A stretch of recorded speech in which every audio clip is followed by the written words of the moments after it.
Hey YouTube, this is Scarecrow Kaiser.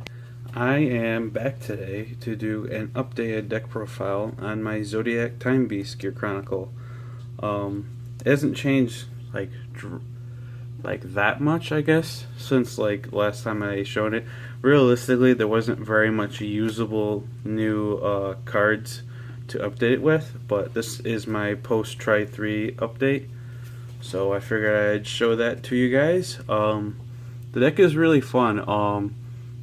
There was like really hardly any new things to like add to it, but the new things that were added to it are pretty cool. I have a lot of fun playing the deck. It's pretty cool. So I guess I'll get started into this deck profile. So starting Vanguard, I'm still using Chrono Drain. He's a Zodiac, which is kind of helpful, but overall, as far as Gear Chronicle starters go nowadays, he's probably just the best one in general. Plus, he's a Zodiac, so he kind of helps this deck a little bit more. So I like him a lot more than Chrono Drain G. Chrono Drain G is weird. It doesn't really help the deck at all. Chrono Drain like gives you resources. That's what I like about it. Moving on to our triggers then. First, 1 boar and 3 rabbit for 5 Zodiac crits, followed by 4 Heart Thump Worker for a total of 9 crits. I like Heart Thump Worker too much. It's super cool and helpful in this deck. With like, obviously it's a good card, so I feel like it's much better to run it over just more like Zodiac crits, who usually you're not going to get to utilize them that much, but yeah. So total of 9 crits, followed by 1 stand, which is Urwatar. He's really good, even in this deck. Running him at 1, he's still worth it. Then I run 2 Zodiac draw triggers. I just like having 2 of them. I don't like having more because I want to have more aggression, and I don't like drawing into the 5 shield, but just having 2 of them, it doesn't come up often, but when it does, it's cool to get that random plus. I feel more comfortable doing that than some stands, and I feel like I have enough crits that's still crit heavy, but yeah, I don't know. And my last trigger is obviously 4 Zodiac heals. So moving on to my grade 1 lineup first, we got 4 Steam Breath Dragon, because you still need to be able to stride, and you're much better off if you ride Chrono Drain or Chrono Jet G in this deck, and he can help make sure you get to ride him instead of your alternative. So next we got 4 of our Arca, I think that's how you say her name, or whatever, our Zodiac Perfect Guard. She's a really cool card. The downside to her is that she has to, for the cost of Perfect Guarding, you have to discard a Zodiac. You can't discard anything, it has to be a Zodiac. That is one of the downsides to her, probably her biggest downside. But to make up for it, she has a really cool drop zone generation break 2 skill. If you have 2 of her in there, you combine one of them and another card to add one of them, to add this one from your drop zone to your hand. So it's really cool because you can get it back to your hand, just get a free Perfect Guard. You don't get the unflip like you would with the other one, but there are other combos you can do with it other than just being able to get a free Perfect Guard. So it's pretty cool. I'll go into those other combos later. Next we got 4 Jackal. He's just an 11k beater. As far as Zodiac grade 1s, he's the best one, I think. He's just a beat stick. And then we got 1 last Zodiac grade 1, our Unicorn. Again, the Zodiac grade 1s aren't very good, but this guy can, if you have like an 18 column, you can give it +3 and that make it 21, or make a column that hasn't hit at least 16. It's just there because you don't have a lot of other great options, and he can help make decent columns. And my last great one is Meshki.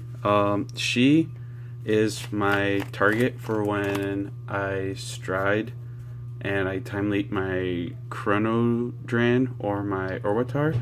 I just time leap into her and draw a card. And then she keeps going to the bottom. If I lose her, because I'm only running one, it's whatever. I'm not heartbroken about it. But usually you don't end up damage checking her or having to ride her, so it works out pretty good most of the time. I wouldn't want to play Gigi because this deck needs to keep its soul for its other effects. So, for the grade 2s, we got 4 Lugal, the best grade 2 in the deck. This card is really, really cool. They're being able to attack for 11 by himself. If he essentially turns your grade 3s into stand triggers. Yeah, you have to run all Zodiac grade 3s in order to use him, so that because he only gets the time leap when you drive check a Zodiac grade 3, but it's whatever. He's really cool. When you go into your next stage plays, you give yourself 5 chances during that turn to drive check a grade 3 and time leap him, so it's really cool. Next, we got 3 Speedy Bunny. He gets 1k for every other unit that's a Zodiac. So combined with Chronojet G skill and Pegasus, he hits pretty good numbers pretty easily. So he's like our heaviest hitting grade 2 usually, without having a cost. Next, I'm doing 3 Buffalo. He's just a solid 11 all the time. And one thing to note, there's some weird rulings, I guess, or questions people are asking. But usually when you stride, I don't think your stride keeps the race of your heart. I don't see any reason why it would. So when you stride to your when you're on actual next stage and other ones that aren't Zodiacs, some cards could lose their abilities. Like Lula wouldn't be able to attack for 11 there. He'd still be able to time leap, but he wouldn't be an 11. But Buffalo here doesn't care. He says even if your a Zodiac is your heart, it still counts. Whereas they haven't clarified that, I guess, on Lugal it might work that way, but they haven't clarified, so I'm assuming no. If it worked the other way, where Lugal could still be an 11, I would think they would just say so, or they wouldn't bother printing it on this one, so that's why I run him, just because he's a solid 11 all the time. And then last, I'm taking 1 Monkey. Monkey he has a cost of a counterblast, but right then there he'll be a 14. If you have Pegasus, he then his 16 all by himself. Then you can give him pretty much any boost and he'll hit over the 21 mark. I like taking one of them just because he's an easy powerhouse like that, but I don't like the cost, so that's it for the 2s. For my grade 3s, we got 4 Chronojet G and then 4 Chrono Fang Tiger. I don't like Chrono Fang Tiger G because I like all of my grade 3s to be good Vanguards if possible. And Chrono Fang G's rearguard skill isn't helpful enough for me to want to play it over just all Chrono Fangs regular. At least with him, I can stride with like anything. Although I almost always want to ride Chronojet G, and you almost always get to anyway. But it could be just splitting hairs, but that's how I like it. Moving on to the G Zone. First, we got 2 Split Pegasus. Usually it's your first stride.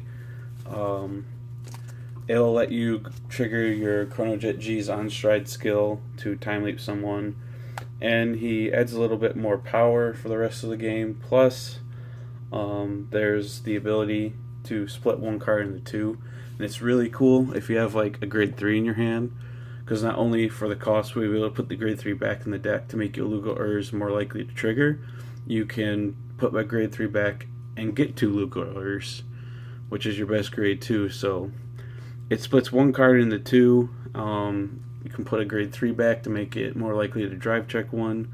And it adds a little bit of power to the rest of the game. Plus you can trigger Chronojet G. He's pretty cool. I like him. Next, I've got 2 warp drives. When you can't ride Chrono Fang, which almost never happens, having Pegasus and this guy give you some options while you're on Tiger to still do pretty decent plays. Plus, he'll still trigger Chronojet G's on stride skill, let you time leap someone. And then with his skill, you could time leap another card and then spin a card. So, plus the ability to flip a card can help out. Next, we've got one Huanglong, I think is how you say this thing's name. I almost never stride it. Usually, I end up flipping it through other card means. It's usually just set up for a later play. Like when you go into Groovy. But this thing's skill, whether you're striding into it or you're using it on Gear Groovy, is really cool in combination with the new Perfect Guard. Because once you have like 2 of them in the drop zone, you can banish one in another card, or bind them, I mean, to get one to your hand. And then later on, when you're utilizing his skill, you can just take that Perfect Guard that you bound, or maybe a heal if you wanted to heal, and then add it to your hand. So it lets you, it's just cool that you get a free Perfect Guard off this, as well as you set up some cards that this card can grab them for you too. I thought that was really cool. I also play one Altered Dragon. His skill of being able to like bind things, I guess, is kind of cool, with like Hung Long and stuff, I guess. But mostly this thing is in here just for like emergencies, since this guy can let you stride using a Zodiac instead of a grade 3. That's why you run him, just in case, because sometimes you have those bad hands where you don't have the cost to stride, but this guy will let you stride into something anyway. Obviously, it's not so much a problem with Chrono Fang as it is Chronojet, but... And he's a Zodiac, so he'd still trigger Chronojet G's skill. Next, we've got 3 Next Stage. He's our main, like, big gun, I guess you could say, of the deck. You're going to stride into him once as your second stride, usually. Unless you've G-guarded, you could do it, I guess, for your first. But usually he'll be like your first stride, or your second stride. And then later on, your third stride will be a Gear Groovy. And then you'll use Gear Groovy's skill. If you haven't flipped it already using like Warp Drive, you'll Soul Blast to flip up your Huanglong. Then you'll use Gear Groovy skill to get Hung Long and Next Stage's skill. Then you'll swing 31. Then you'll counterblast, get back that Perfect Guard you bound earlier. And then you'll turn back into a Chronojet G and be able to use like his Generation Break and hit real hard.